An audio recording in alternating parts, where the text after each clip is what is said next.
So the rules for home buying in the US have now changed. A big part of that is the relationship between you as the home buyer and the real estate agent that's representing you. So what are these major changes? And more importantly, how is it really going to affect you as the buyer in the real world with real money and with real goals to buying a home? We're going to go over that in this video. So earlier this year, there was a major lawsuit and settlement involving the National Association of Realtors. And there are many videos out there that talk about the details of this settlement.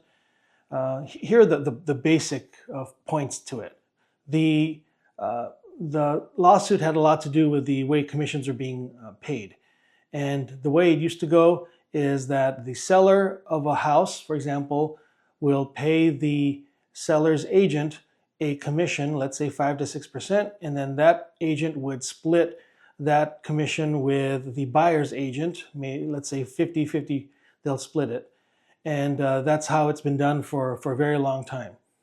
So now, as of today, August 17th, 2024 and beyond, so whether you watch this today or a year from now, it'll be the same information. The way of commission payment has now changed. So now the seller's agent can no longer advertise in the MLS or multiple listserv what that commission split will be. So that's point number one, is that there cannot be advertisement or anything designating what the commission split's going to be. And number two, the buyer, if it's you who wants to buy a house, the buyer, before even seeing a house, you need to go into a buyer-broker arrangement or agreement where you talk about what the relationship is going to be with your agent. You're going to talk about what the commission is going to be paid to that agent and the length of time for that relationship. So those are the two key points. But on that second point, what's important is that in that agreement, then you as the buyer are ultimately responsible for the commission for that agent that you bring on. That agent may still get paid by the seller. That's the choice of the seller and the seller's agent. But ultimately, that responsibility lies on you as the buyer, which is a major difference now compared to before. So let's go ahead and see some videos and see what other folks are talking about in regards to this major change. If you're a home buyer and you haven't heard already, the real estate industry is about to change in a couple of weeks. Starting on August 17th, 2024, you as a home buyer will be required to sign a mandatory form in order to tour or see any home that's available on the market. This form is called the Buyer Broker Agency Agreement Form. And on this form, there are two terms that you have to agree to and sign for. The first term says that you must work with that particular realtor for a certain length of time. So you could decide to work with a specific realtor for 1 week, 3 months, a year. It has to be indicated on that form. That's why it's going to be imperative that you choose a very good realtor where you and that realtor will be on the same page. They will look out for your best interest and they will negotiate well for you in a real estate transaction. The second term on this buyer broker agency agreement form is that you now may be responsible for paying your agent. For many, many years in the real estate industry, the home sellers always paid their listing agent's commission, and then they also paid the buyer's agent's commission. Now, a home seller does not have to do that if they don't want to. And if they choose not to pay the agent's commission, you will be responsible for paying your agent. Now, I know many of you are like, oh my gosh, so I have to come up with the down payment and closing costs, and now you're tacking on me having to pay the commission of an agent too?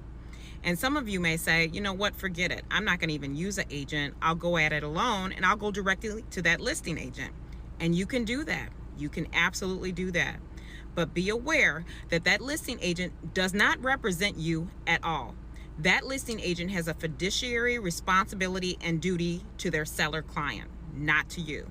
So you will essentially be representing yourself in a real estate transaction. For example, you will have home inspection deadlines, appraisal, if you're doing a well and septic inspection, and attorney review. All of that will be on you if you decide not to have a buyer's agent represent you. Now, that listing agent could charge you a flat fee or some money to maybe write up the contract for you, but you essentially will be doing everything yourself. It would be in the best interest of a home seller to offer some type of commission for your buyer's agent or offer you some concession, because if they don't, the home sellers won't get many buyers to come see their home if an agent will not get paid. So it is still a possibility that a home seller could pay your buyer's agent commission or offer some type of concession. Okay, so that was a really good summary of a lot of those key points. And she brought up something that I'm going to go over a little bit later, and that is the additional cost in addition to what a typical home buyer normally would have to pay for, and that the cost of purchasing a home is it could be very significant in that initial transaction. So now that there's an additional responsibility for paying the buyer's commission, then that's going to play into it. So we'll go over that in a little bit when I summarize it later on. So that was a good summary video. I would suggest if there's a lot there, so I suggest if you wanted to go back a little bit on the video and watch that again, I think that was a really good summary on it. So here's another take on some of those changes and what agents are thinking out there. Sellers were upset that they were having to pay a co-broke, which is basically paying their listing agent and the buyer's agent. Very important to note that this was never mandatory. However, it was just recommended to help buyers be able to afford their agent and afford a home, because buyers have to come up with a lot of money upfront to purchase a home. So now moving forward, commissions offered to a buyer's agent will not be able to be listed in the MLS. As an agent, we are now not allowed to show homes to any potential buyer without having a buyer-broker agreement signed and a compensation agreed upon. As a buyer, it's very important to note that you still can cancel these contracts if you really do not like the agent you're working with, so don't feel like you're being completely tied down from these contracts. However, it's just what we have to do moving forward. The most important thing to keep in mind, though, is that a seller still can pay your buyer's agent commission. It just has to be written up in an offer and accepted by the seller. Okay, so that too was a good summary, and coming from a real estate agent there, it just goes to show the ripple effects of this settlement and these new rules, that it's going to affect you as the home buyer, it's going to affect the home seller, it's going to affect agents on both sides. Just a lot of factors involved. So, and for a lot of home buyers, it's going to affect their overall ability to purchase a home, because it's going to potentially increase the upfront costs, which a lot of people might not be in the position to afford right now. So that's something very important to remember. So. Okay, let's take a look at this. I really like this next one, so take a look at this video from this guy. Get this, you want to buy a house starting in August? Yeah, next month. If you want to buy a house and you want to hire a real estate agent, yeah, to go with you and open the door, I want you to look at the contract, because you're going to pay $1,000 to $4,000 each time they open the door. Yeah, for the most part, most of the time, it's gonna cost somewhere between $1,000 and $4,000 for every door they open and show you the house. I want you to think about that, because it could be the second door, the second house you see. It could be the fifth house you see. It could be the eighth house you see. But on average, you're going to pay somewhere between $1,000 and $4,000 for each time that door is opened by that real estate agent. That's what it's going to cost you. Now, I just want to ask you a simple question. How many of you do you want to sign up for that? How many of you are going to put your John Hancock to that contract? Let me know in the comments. Let me know if you want to pay $1,000 to $4,000 every time a realtor opens the door for you to see a house. Let me know in the comments. I can't wait. All right. So that was, I think that was a very insightful video. And when you first watch it, when I first watched it, I thought, what's he talking about? Is he talking about if I'm the buyer? We talked about earlier additional costs up front, right? Which is what he's referring to. But when I first heard what he was saying, it'll cost you as the buyer $1,000 to $4,000 each time your agent opens the door for you. And of course, it's a little simplified. It's not just opening the door, but it's going through the whole process with the contracts and negotiating and all that.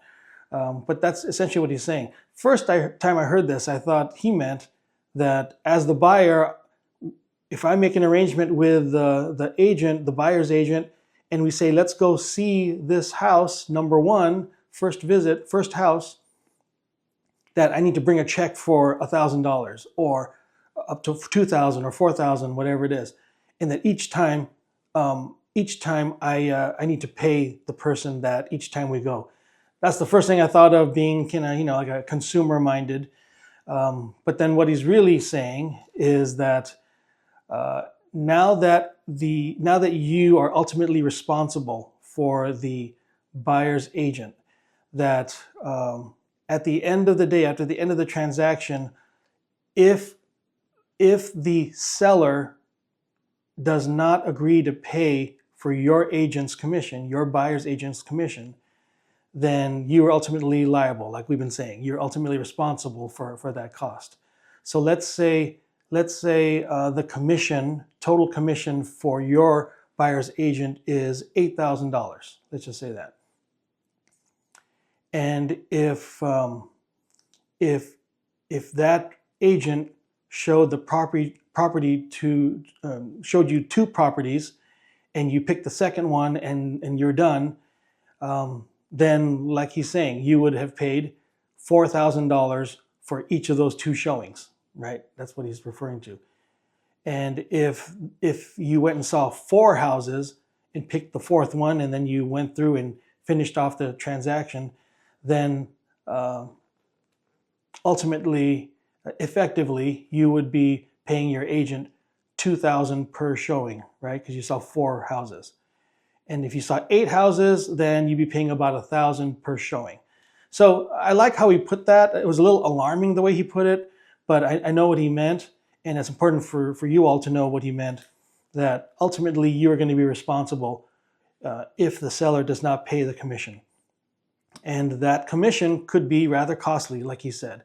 Just don't expect that you're going to pay each time you go see a house, but rather at the end.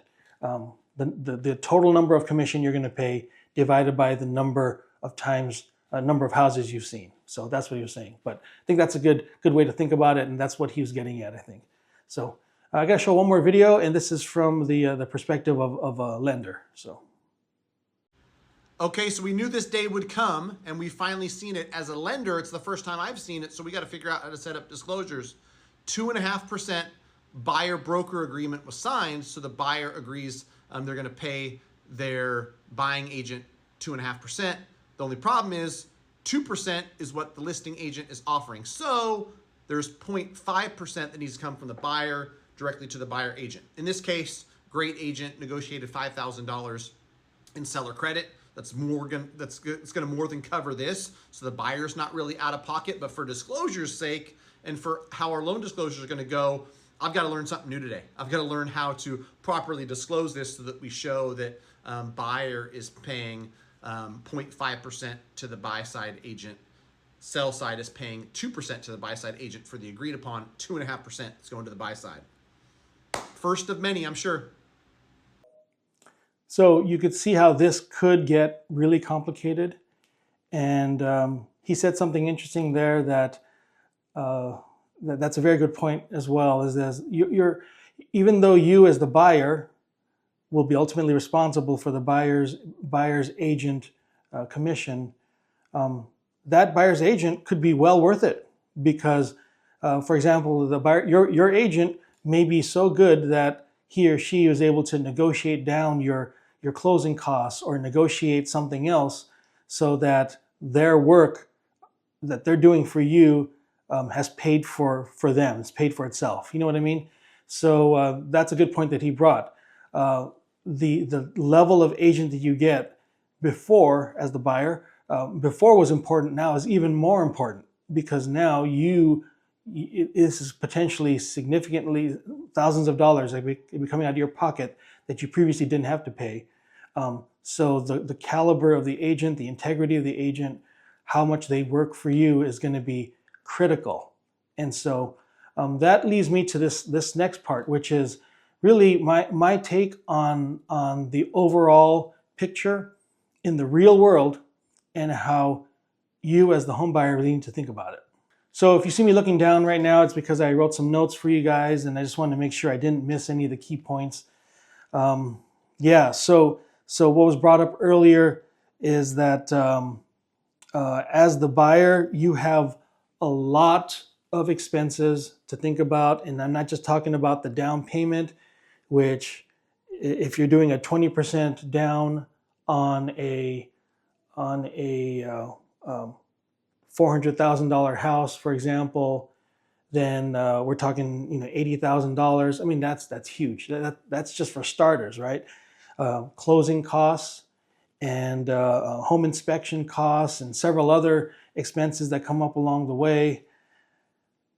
Let's see, the home inspection could be many levels. Could be a general home inspection, and then there's a pest inspection if you want, wind mitigation. There's a lot of different things. Not to mention if you are getting a mortgage, all the loan fees that are involved, initiation fees, and a few other things that you're going to wind up Googling a lot of these words, because a lot of it's just not going to make sense in the very beginning, especially if it's your first home. So coming from experience, you take all of that, and we've paid all those in the past, and it is a painful process to pay that, to write that check, or rather to have it wired from your bank, and to see your bank account that you've been saving up for 6 months, a year, 2 years, 5 years, whatever it is, all of a sudden drop down to $2,000 because you had to make this major payment. That stings. Let me tell you, if not stinks, but it stings because it's still for something good, but it's a tough one. So if you're a first-time home buyer, it's good for you to be prepared for that, to know that. So when they talk about now that you potentially could be adding on the buyer's agent fee, like we've been saying here, just think of it this way. If you're a home buyer, if you're a first-time home buyer, especially a first-time home buyer, it's going to be you working with many people who do this for a living, whether it's the real estate agent like you saw, or it is the lender like you saw in there, or these contractors, inspectors. These people do it for a living. That is their business, to work with buyers like you. You cannot come into it as a kind of naive type of person, right? In this, what is likely the biggest financial transaction you're going to make up until now in your life, right? But if you come in and you don't know these things that they're going to be talking about, you don't know what the potential cost can be, you're not asking questions about your closing statement, your closing document. And then specifically now for this topic, you're not asking about what you're ultimately going to be responsible for to the buyer's agent for their services, which is new. If you don't even think to ask those things or be aware of those, you come in at a severe disadvantage. And the reality is, and I'm talking about this from experience, the reality is that you as a first-time homebuyer like that, it's like, this is going to sound kind of bad, but I think it's kind of true. It's kind of like sharks smelling blood in the water, And if you're a naive person that doesn't really understand it, then there are many opportunities for you to get taken advantage of by bad players. There are great players out there. There are great lenders. There are great real estate agents. inspectors. I've worked with a lot of those. We've had a lot of those. We've hired them. But there are many that are simply bad players, and there's bad players in every industry. You have got to up your game, even if you're a first-time home buyer, and to know what the game is, or what the rules are, so that you can participate in it and not get taken advantage of. So this is a perfect example of that, knowing what the buyer's agent is now going to be expecting from you financially. And also knowing that the seller can still pay. So you want to ask your buyer's agent, hey, is the seller going to pay any of your commission? Did you ask them? Can you please ask them to pay for your commission? If not part of it, if not all of it, part of it. Those are the types of questions that you need to be asking as a buyer. So remember, this is your transaction. So going along those lines, as a new home buyer, it doesn't matter what your age is, and whether you have a small family or whatever. If you're a new home buyer, usually for that first home, that's usually an emotional decision, an emotional transaction. And it is, don't get me wrong, it is, because you want to have good, find out, have a place that your family's going to live in, where your kid's going to be staying, where you're going to create memories. So it is very much an emotional decision to, first of all, buy a home. And then when you're actually looking at homes, you can't help but emotionally start to get invested into the house you looked at. You can see yourself, this is where my room is going to be. This is where we're going to have the piano. This is where our kids are going to have the play area. You know what I mean? So it is very common to have that. My suggestion on that, and this is not financial advice, but more just overall home buying process advice, and that is, as a first-time home buyer, you need to go from the emotional buyer to the business transaction person very quickly. You got to make that jump. You got to make that transition quickly. And I'm hoping it's videos like this that might help you, along with many other videos out there that can help you with that. But I wanted to really focus this video, not necessarily on the settlement that happened and those rules, but more on you as the home buyer and how to approach it. So it is a very big deal, as we said, financially, emotionally, to buy that first property. So make no mistake, it is a business transaction.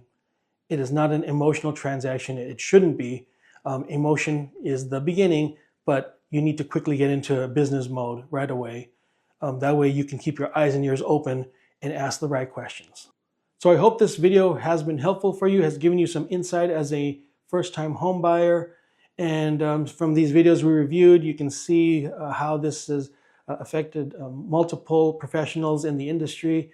And just keep your eyes open as to the changes that are occurring here and how it affects you as the home buyer. For a similar video that I made regarding the home buying process in general, you can take a look at this video that I put here. You can check that out and see if that helps you as well, see if that provides value for you. Be sure to like and subscribe to this channel, or like this video, subscribe to the channel, and leave a comment. And I hope to see you on the next video.